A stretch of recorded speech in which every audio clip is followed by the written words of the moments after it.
I'm joined now in studio by Joseph Grinkorn, CEO of the Morris Group. Thank you very much for being with me today. Thank you for having me. Well, $152 trillion in global debt.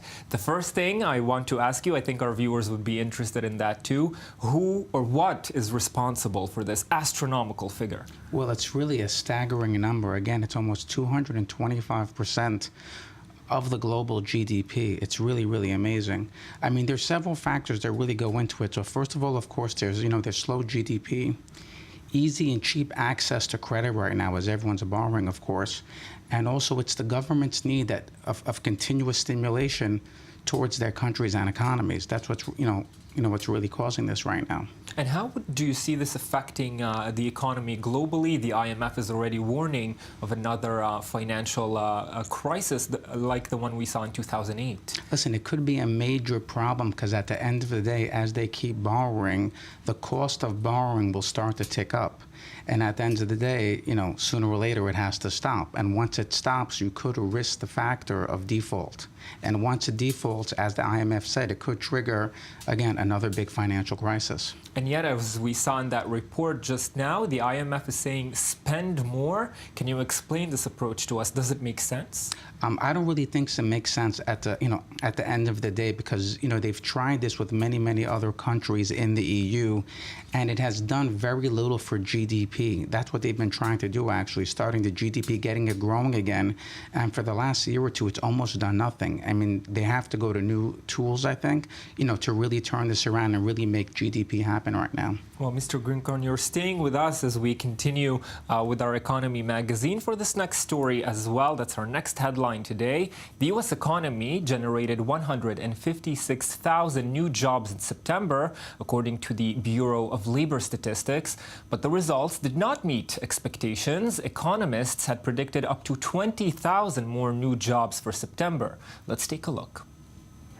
U.S. employment unexpectedly slowed in September, marking the third straight month of disappointing job reports.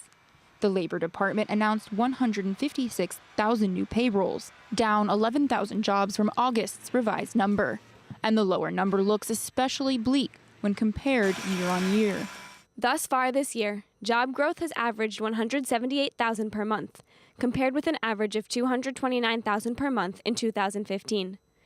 In September, employment gains occurred in professional and business services and in healthcare. Keeping with this year's monthly average, economists expected approximately 175,000 jobs to be added in September.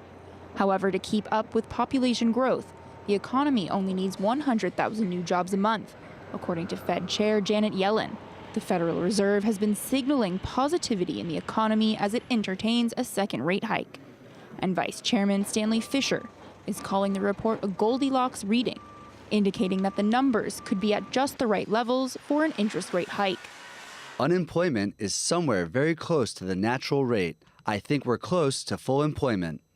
The unemployment rate rose slightly last month to 5% flat, but the increase was likely driven by Americans rejoining the labor force. As for interest rates, many analysts expect a rate hike to come December. But if job numbers continue slipping, it may stall any policy changes until 2017. And joining Joseph Grinkorn and myself in studio now is our business reporter, Shelby Weiner. Shelby, thank you for being with us. Thanks for having me. Well, Mr. Grinkorn, let me first turn to you again. Jobs data, we just heard economists had expected more jobs for September, yet this is being hailed as a good report. Let's discuss that. So I think people have gotten used to basically saying just as long as it's not bad, that means it's really good.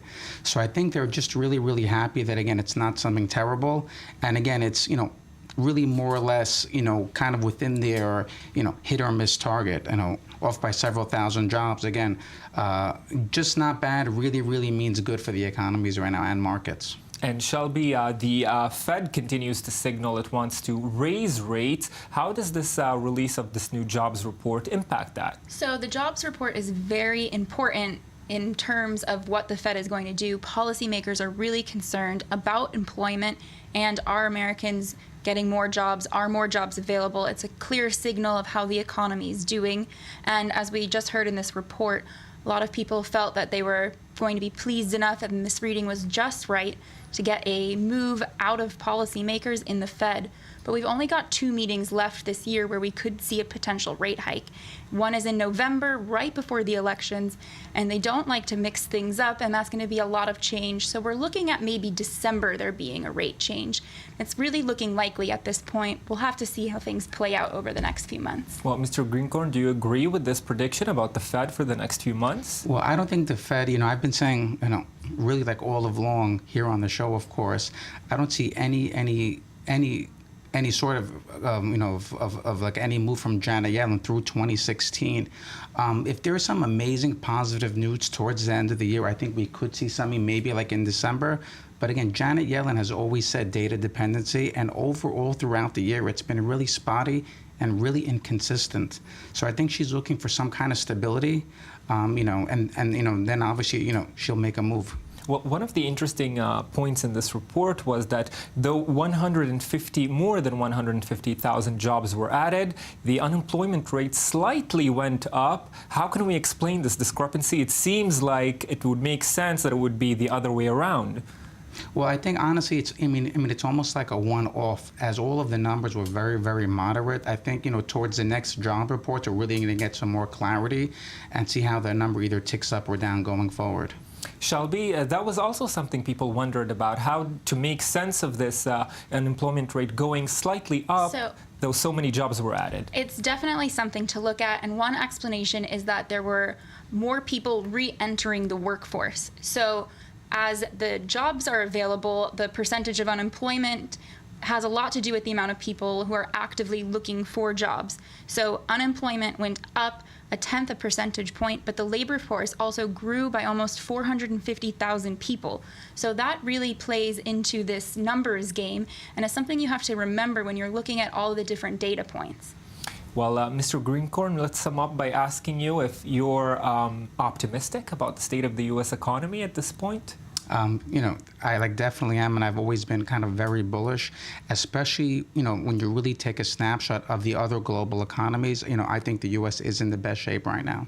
Joseph Grinkorn and Shelby Weiner ending this part of our program with some optimism. Thank you very much for joining me for this.